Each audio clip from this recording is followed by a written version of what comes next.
These 40 years in the wilderness. God, why did you lead us this way for 40 years in the wilderness? Notice this. I led you this way because you needed to be what? What's the first one? You needed to be humbled. The second, I needed to test you, or I needed to prove you, to reveal what they should know, or maybe what they don't know. When God gives you a test, it is to expose you. When God gives you a test and God allows you to face a test, it is not so that you can fall into sin, and it's not so that you can fail. It is to expose who you really are and what you say you really believe. So he says, I led you this way because there was too much pride in you when you left, when you came out and we brought you out. It was too much pride. What would Christianity be without a storm? What if after you got baptized, you had never experienced a storm? Where would you be? Would you be here? Would you be in the Word? Would you be praying? Would you be glorifying God? Where would you be? What did tests and storms do for our Christian walk? Notice what he says. I needed to humble you. It's too much pride. And number two, I needed to test you because I need to reveal, I need to expose what's inside. And then he says this, to test thee or prove thee, to know what's in your heart, whether you would keep his commandments or no. I brought you out, but I sent you a test because I needed to see what was in your heart. And if it was truly in your heart that you were going to follow me and worship me and walk with me, the test is going to reveal it. So if you keep failing the test, that means that your heart is really not set with the Lord, because when your mind is made up and your mind is clear and you have the information and you have the knowledge, matter of fact, you can give a test to somebody at 3 o'clock in the morning.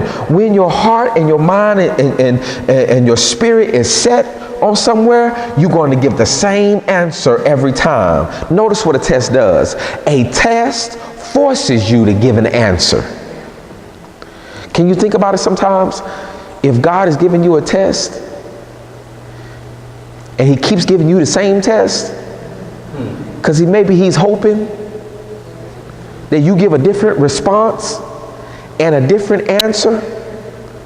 That's like somebody who has that particular issue, that particular temptation, or that particular stumbling block. And so it comes around, and every time you fall, so it come around again. God doesn't bring the test around so you can fall. God brings it around so that your heart, so that you can see it in your heart that my heart's with the Lord. But if every time you keep falling, and if every time that you keep falling, it reveals that what? You're not ready for another level. You're not ready for these level of blessings, and you're not ready for God to do these things in your particular life. If your temptation or the thing that you keep falling on is laziness, and every time that your opportunity comes around, you're not prepared, and you're scrambling around every time, and have anybody ever said this? I do this every time. Have anybody ever said that? Like, yeah, why every time? You say you was going to leave the house, and you was going to leave the house early, and you was going to be there on time, and you set the alarm, and so this time you was going to really be there, and you know what happened? Something happened, and you still end up being 5 minutes late. And you know what you want to do? You want to go and explain to everybody, no, you got to understand, like, I really tried. But have you ever noticed you're very consistent in what you do? You're frustrated on how consistent you are. You're very frustrated on how consistent you are. But one thing that we can count on is that you're very what? You're very consistent. You do the same thing over and over and over again. And the purpose of the test is to determine of whether or not is it time to leave this level, and is it time to go to the next level.